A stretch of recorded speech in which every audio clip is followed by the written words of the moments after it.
Hey guys, this is Manny from Manny's Plumbing. I am not a auto mechanic, but I figured this one out after a few 40 amp fuses.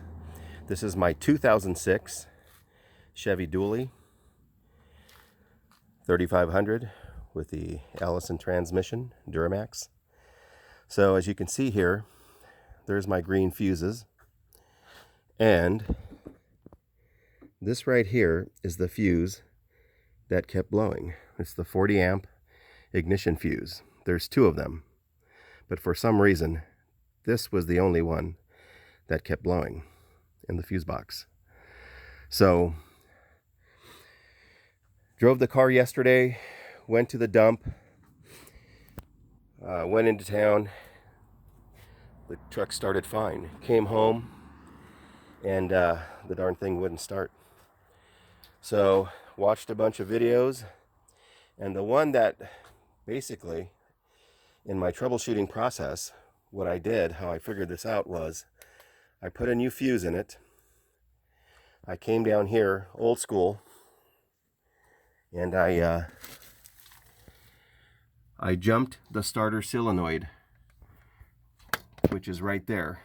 I ran a screwdriver from that big fat black wire to the purple wire, and the truck started right up. So I figured that the problem was happening when I put the key on the second position. The fuse wouldn't blow, but only when I went to go crank it and push it to the start position and release it, that fuse would immediately blow. So I know they talked about that purple wire getting touching something, or possibly touching the exhaust manifold and burning up. Well, I found the problem right here. Instantly I found the problem. The corner of the, let's see if I can get it here,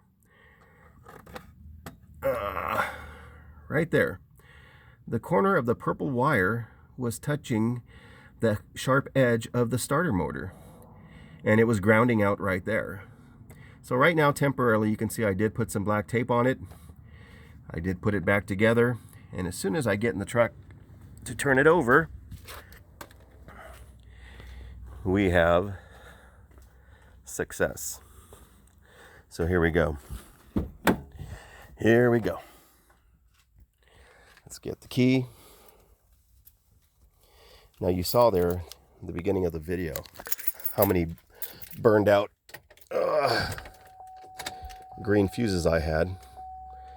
But now here we go. We are back in business. So the problem was that little purple wire touching against the edge of the starter motor. Okay. No more popping of the 40 amp ignition fuse. All right, guys. Thank you. Bye-bye.